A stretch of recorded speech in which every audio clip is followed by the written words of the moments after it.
चलिए बेटा स्टार्ट करते हैं। आज हम बात करेंगे रिगार्डिंग दी पार्टिकल फिजिक्स। तो हमारे सामने न्यूमेरिकल वगैरह दे रखे हैं। तो पहला न्यूमेरिकल डिस्कस करते हैं। STR प्लस पार्टिकल फिजिक्स का न्यूमेरिकल है। So a positive ion has a rest mass energy of 494 MeV per c square, whereas a proton has a rest mass energy of 938 MeV per c square. तो हमारे पास rest mass energy का concept है और एक total energy का concept दे रखा है। So if a ion has total energy that is equal to the proton rest mass energy, then speed of ion is most nearly. तो हमें पूछा गया है कि जो हमारे पास स्पीड ऑफ कायन क्या होगी। तो हमारा कायोनिक पार्टिकल और पार्टिकल है, it is a meson particle and anti quark and anti quark का एक कॉम्बिनेशन होता है। क्यू क्यू बार का कॉम्बिनेशन है जो क्वायोन होता है। US बार होता है ये। ठीक है जी। तो इसके रिगार्डिंग पूछा गया कि स्पीड क्या होगी। तो हमें दो चीजें बता दी गई है बेटा। एक रेस्ट मास एनर्जी क्या होती है, m0 c² का कंसेप्ट होता है। तो रेस्ट मास एनर्जी को अगर आप E0 लिखोगे that will B m0 c²। अगर टोटल एनर्जी फाइंड आउट करने जाओगे तो m × c² आएगा। तो आपको पता है m mass and rest mass का क्या कंसेप्ट होता है। तो मास अगर रेस्ट मास के साथ आप कंपेयर करोगे तो फॉर्मुलेशन में क्या आएगा, it will be 1m0/((1 - v²)/c² का कंसेप्ट आपको यहाँ पे दिखाई देगा। तो यही कंसेप्ट हम यहाँ पे इम्प्लीमेंट करेंगे। ठीक है जी। तो हमारे पास यहाँ पे दे रखा हुआ है। हमने क्या चूज कर रखा है बेटा यहाँ पे, that is E = mc²। Because हमने टोटल एनर्जी का कंसेप्ट भी देखना है और साथ में रेस्ट मास का कंसेप्ट भी देखना है। तो मास को हम रेस्ट मास की टर्म में यहाँ पे लिखेंगे। ठीक है जी। तो ये चीज हम यहाँ पे इम्प्लीमेंट करेंगे। फॉर द केस ऑफ कायन कि हमारे पास क्या है बेटा, रेस्ट मास एनर्जी तो दे रखी है that is 494 MeV, whereas total energy is equal to the rest mass energy of proton that is equal to 938 MeV। तो टोटल एनर्जी जो होती है वो रेस्ट मास एनर्जी प्लस जो काइनेटिक एनर्जी वगैरह रहती है उसका सम होता है। ठीक है जी। तो उसके कॉरेस्पॉन्डिंग हमने क्या करना है, हमें इसको फॉर्मुलेशन में लिख लेना है। दैट इज टोटल एनर्जी हमारे पास क्या आएगी, m × c², जो हमारे पास आइंस्टाइन का रिलेशन दे रखा हुआ है। आइंस्टाइन का रिलेशन क्या है, E = mc²। हम यहाँ पे इम्प्लीमेंट करेंगे जो मैंने अभी आपको बताया। तो मास को रेस्ट मास की टर्म में अगर आप लिखोगे तो ये वाला कंसेप्ट आपके पास इंट्रोड्यूस हो जाएगा। इसी के ऊपर सारे का सारा न्यूमेरिकल बेस्ड है। टोटल एनर्जी हमारे पास क्या है बेटा, 938, और जो रेस्ट मास एनर्जी है दैट इज 9494। ठीक है जी। बाकी से आपने निकालना क्या है, V/c निकालनी है। तो बाकी सारे का सारा काम आपका आसान हो जाएगा। ठीक है जी। तो यहाँ से V/c की रेशो आप निकाल सकते हो। तो आपको पता चलेगा that is equal to 0.85 and option D is correct here. आपका ऑप्शन डी यहाँ पे करेक्ट हो जाएगा बेटा। तो next question is particle decay का क्वेश्चन है। तो एलिमेंट्री पार्टिकल डिके के कॉरेस्पॉन्डिंग जो पार्टिकल इंटरेक्शंस होती हैं उसके रिगार्डिंग आपको रिगार्डिंग द कंजर्वेशन लॉज आपको MCQ टाइप क्वेश्चंस आ जाते हैं कि कौन सा डिके कौन पॉसिबल है, वीक इंटरेक्शन में पॉसिबल है, स्ट्रॉन्ग इंटरेक्शन में पॉसिबल है, या फिर इलेक्ट्रोमैग्नेटिक इंटरेक्शन में कौन पॉसिबल है। तो I will prepare detail lecture on that that type of stuff. So लेकिन यहाँ पे हम इस MCQ को ही हैंडल करेंगे। तो यहाँ पे क्या है, ये थोड़ा अलग था कंसेप्ट कंसेप्ट यहाँ पे आ जाएगा। ये स्ट्रेननेस के साथ रिलेटेड है। पार्टिकल डिके हमारे पास दे रखा है, लैम्डा पार्टिकल है, must be a weak interaction because lambda not has a zero spin. Second option is no neutrino is produce. Third option है हमारे पास it does not conserve angular momentum. और ये फोर्थ ऑप्शन है that is it does not conserve strangeness. तो हमारे पास चार option यहाँ पे दे रखी हुई है बेटा।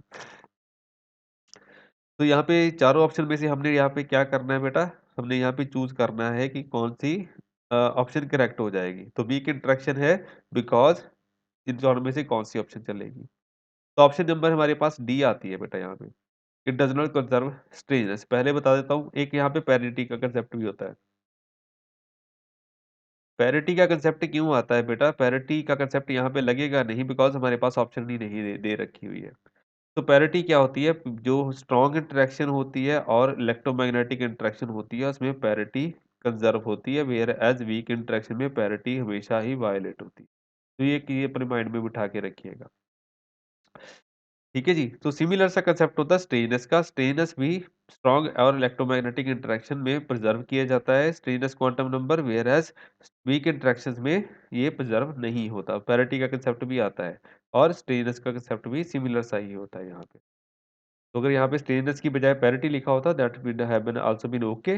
तो पैरिटी वीक इंटरेक्शन में वायलेट होती है और स्ट्रेंजनेस भी वीक इंटरेक्शन में ही वायलेट होती है, तो दोनों ही पैरेलल क्वेश्चन बन जाते हैं। तो यहाँ पे आप देख सकते हो कि जो लैम्ब्डा पार्टिकल है, अगर आप ऑक्टेट को देखोगे 1/2 प्लस, ठीक है, जे पाई, तो दैट इज 1/2 प्लस, ये ऑक्टेट है आपके पास। तो इसमें आप देख सकते हो कि जो लैम्ब्डा पार्टिकल है that is corresponding to up down and strange को कॉरस्पॉन्ड कर रहा है, तीनों अलग अलग क्वार्क रहेंगे।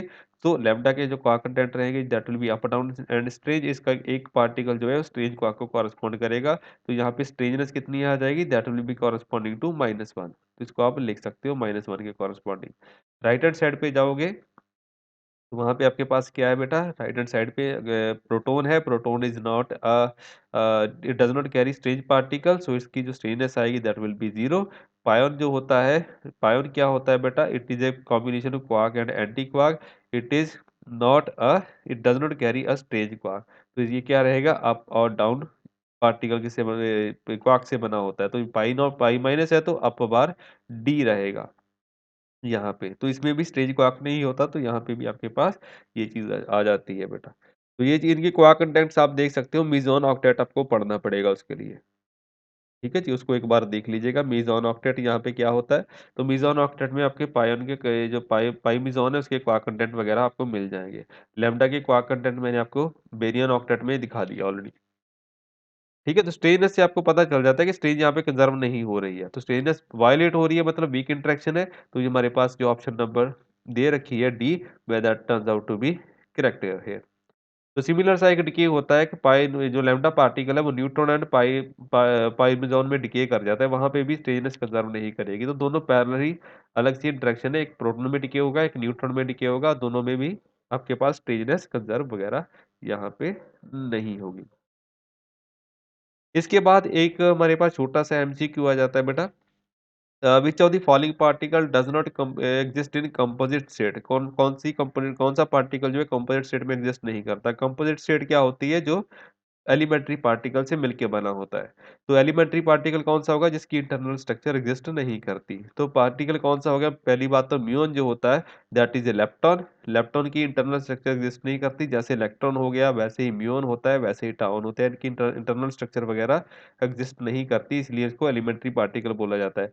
कायन क्या होते हैं बेटा, ये quark and anti quark pair होता है, ये मेसॉन्स होते हैं। Because these are not elementary particle, तो ये वाली ऑप्शन गलत खत्म हो गई। तो क्वार्क्स हमारे पास एलिमेंट्री पार्टिकल वगैरह होते हैं। Similarly pi mesons these are also particle and quark and anti quark pair के कॉरस्पॉन्डिंग बनता है, तो it is also not elementary particle. जो प्रोटॉन होता है ये भी बेरियन होता है। बेरियन का क्या होता है बेटा, बेरियन वो होता है जिसमें 3 क्वार्क होते हैं, जैसे अप अप एंड डाउन। ठीक है जी, तो ये वाली ऑप्शन भी खत्म हो जाती है। हमारे पास ऑप्शन कौन सी बचती है, दैट इज ए मियॉन। तो मियॉन जो होता है that is a electron and it is treated as fundamental particle, जिसकी इंटरनल स्ट्रक्चर नहीं होती है। तो electron, muon and tau particle हमारे पास इंटरनल स्ट्रक्चर होल्ड नहीं करते, तो ये these are called elementary particles. ठीक है जी, तो दीज आर हमारे पास ऑप्शन जो ए है वो करेक्ट हो जाती है। ठीक है बेटा, तो सी यू नेक्स्ट टाइम, कल दोबारा मिलेंगे।